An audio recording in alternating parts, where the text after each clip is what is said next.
កិច្ចព្រមព្រៀងដែលទីជាចំនួននៅក្នុងសង្គ្រាមវៀតណាមបានចុះហត្ថលេខានៅខែមករាឆ្នាំ1973ត្រូវបានគេឲ្យឈ្មោះថាជាកិច្ចព្រមព្រៀងស្តីពីការបញ្ចប់សង្គ្រាមនិងស្ដារឡើងវិញនូវសុខសន្តិភាពនៅវៀតណាមក៏ប៉ុន្តែកិច្ចព្រមព្រៀងនេះមិនបានបិទបញ្ចប់សង្គ្រាមវៀតណាមនោះទេសង្គ្រាមត្រូវបានបញ្ចប់តែរវាងវៀតណាមខាងជើងនិងសហរដ្ឋអាមេរិកតែប៉ុណ្ណោះរីឯសង្គ្រាមរវាងវៀតណាមខាងត្បូងនិងវៀតណាមខាងជើងគឺនៅតែបន្តធ្វើដោយគ្មានដំណោះស្រាយតាមការពិតកិច្ចព្រមព្រៀងក្រុងប៉ារីសឆ្នាំ1973នេះក៏មិនខុសពីកិច្ចព្រមព្រៀងក្រុងហ្សឺណែវកាលពីឆ្នាំ1954នៅក្រោយសង្គ្រាមឥណ្ឌូចិនលើកទី1នោះដែរគឺមិនបានចែងច្បាស់លាស់អំពីដំណោះស្រាយចំនួនផ្ទៃក្នុងវៀតណាមនោះទេដែលបានត្រឹមតែចែងថាវៀតណាមទាំងពីរនឹងបន្តចរចាគ្នាដើម្បីស្វែងរកដំណោះស្រាយបញ្ចប់ចំនួនដោយសន្តិវិធីលើពីនេះទៅទៀតកិច្ចព្រមព្រៀងក្រុងប៉ារីសបានចែងតម្រូវឲ្យតែខាងសហរដ្ឋអាមេរិកនិងសម្ព័ន្ធមិត្តតែប៉ុណ្ណោះដែលត្រូវដកកងទ័ពទាំងអស់ចេញពីវៀតណាមចំណែកឯកងទ័ពវៀតណាមខាងជើងវិញនៅតែអាចបន្តឈរជើងនៅក្នុងទឹកដីវៀតណាមខាងត្បូងបានដូចពីមុនដដែលពលគឺផ្ទុយស្រឡះទាំងស្រុងពីអ្វីដែលអាមេរិកនិងវៀតណាមខាងត្បូងធ្លាប់បានទាមទារកាលពីដើមដំបូងគឺទាមទារឲ្យមានការដកកងទ័ពទាំងសងខាងនៅក្នុងពេលជាមួយគ្នាចន្លោះប្រហោងដ៏ធំនៅត្រង់ចំណុចទាំងពីរនេះវាគឺជាលទ្ធផលនៃសម្បទានដ៏ច្រើនលើសលប់របស់រដ្ឋាភិបាលរបស់លោក Richard Nixon ដែលនៅពេលនោះមានអធិភាពខ្ពស់តែមួយគត់គឺធ្វើយ៉ាងណាឲ្យអាមេរិកអាចដកខ្លួនចេញពីសង្គ្រាមវៀតណាមឲ្យបានកាន់តែឆាប់កាន់តែល្អនៅក្នុងការសម្រេចធ្វើសម្បទានដ៏ច្រើនលើសលប់ហើយដែលអាចប៉ះពាល់យ៉ាងធ្ងន់ធ្ងរទៅដល់ជោគវាសនារបស់វៀតណាមខាងត្បូងនេះអាមេរិកក៏មិនបានសួរយោបល់រដ្ឋាភិបាលក្រុងសៃហ្គននោះដែរគឺធ្វើឡើងដោយស្ងាត់តែពីរនាក់នៅក្នុងការចរចាសម្ងាត់រវាងលោក Henry Kissinger និងលោក Le Duc Tho តាមការពិតពីដំបូងឡើយលោក Nguyen Van Thieu ប្រធានាធិបតីវៀតណាមខាងត្បូងបានបដិសេធដាច់ខាតថាលោកមិនទទួលយកកិច្ចព្រមព្រៀងដែលអនុញ្ញាតឲ្យកងទ័ពវៀតណាមខាងជើងបន្តបោះទីតាំងនៅក្នុងទឹកដីវៀតណាមខាងត្បូងបែបនេះទេក៏ប៉ុន្តែដោយសារតែត្រូវទទួលរងសម្ពាធយ៉ាងខ្លាំងពីអាមេរិកវៀតណាមខាងត្បូងក៏បង្ខំចិត្តចុះហត្ថលេខាលើកិច្ចព្រមព្រៀងដែលលោក Richard Nixon បានសន្យាដោយផ្ទាល់ជាមួយនឹងលោក Nguyen Van Thieu ថាអាមេរិកនឹងបញ្ជូនកងទ័ពឲ្យវិលត្រឡប់មកជួយវៀតណាមខាងត្បូងវិញប្រសិនបើមានការវាយប្រហារពីសំណាក់វៀតណាមខាងជើងពាក្យសន្យាដែលក្រោយមកអាមេរិកមិនគោរពតាមតទៅសោះ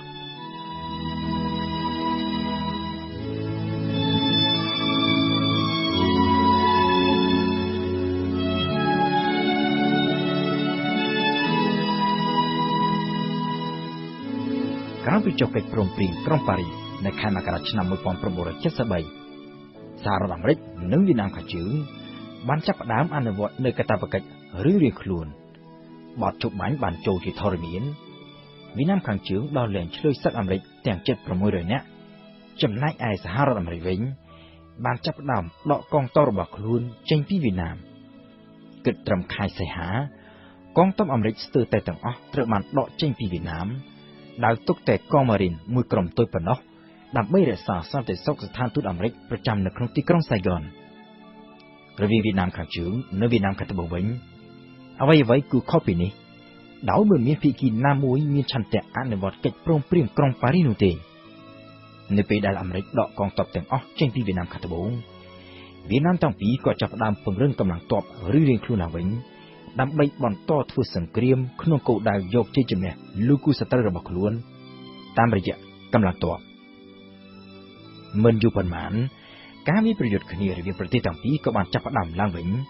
ដោយភាគីម្ខាងចោទគ្នាទៅវិញទៅមកថាម្ខាងទៀតគឺជាអ្នករំលោភបទជប់បាញ់មុនហើយនៅដើមឆ្នាំ1974ប្រធានាធិបតីវៀតណាមខាងត្បូងបានប្រកាសជាសាធារណៈ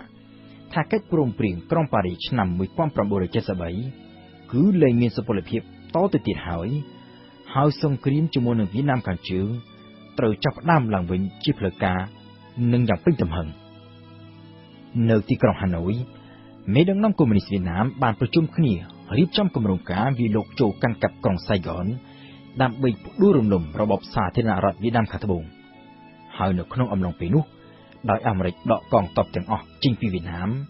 ហ ហើយប្រតិបត្តិការទម្លាក់គ្រាប់បែករបស់អាមេរិកក៏លែងមានតទៅទៀតពួកកុម្មុយនីសក៏ចាប់ផ្ដើមជួសជុលនិងកែលម្អឡើងវិញនៅផ្លូវដឹកជញ្ជូនរបស់ខ្លួនជាពិសេសគឺផ្លូវលំហូជីមិញដែលតភ្ជាប់វៀតណាមខាងជើងឆ្លងកាត់តាមប្រទេសឡាវនិងកម្ពុជាឆ្លងចូលទៅវៀតណាមខាងត្បូងពួកកុម្មុយនីស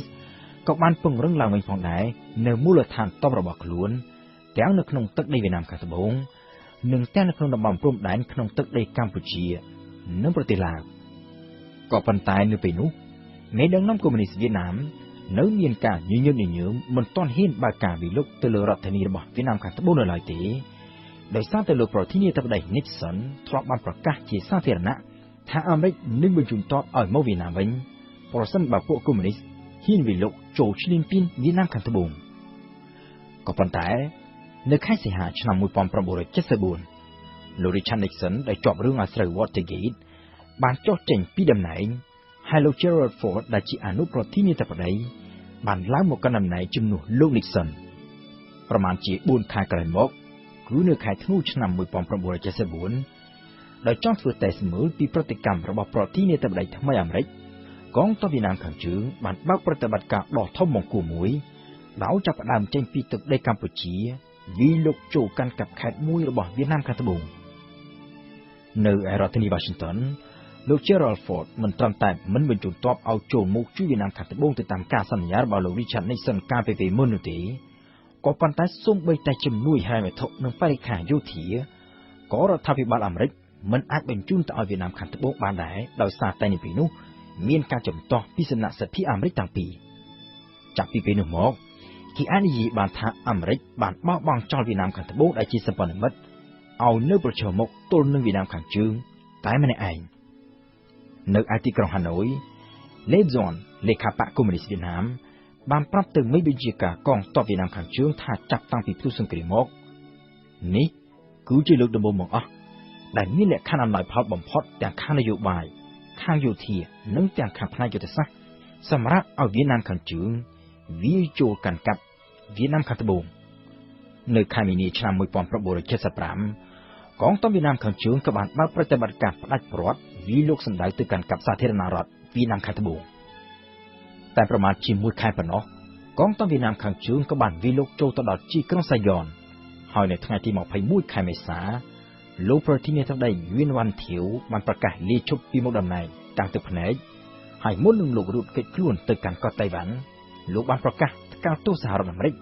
ថាបានក្បត់វៀតណាមខាងត្បូងបានបោកប្រាស់រូបលោកផ្ទាល់ឲ្យចុះហត្ថលេខាលើកិច្ចព្រមព្រៀងក្រុងប៉ារីដោយសន្យាបន្តផ្ដល់ជំនួយយោធាក៏ប៉ុន្តែសន្យាតែមាត់ដោយមិនគោរពតាមនៅថ្ងៃទី29មេសាអាមេរិកបានជំនះមន្ត្រីនិងបុគ្គលិកស្ថានទូតទាំងអស់របស់ខ្លួនចេញពីវៀតណាមខាងត្បូងមួយថ្ងៃក្រោយមកគឺនៅថ្ងៃទី30មេសា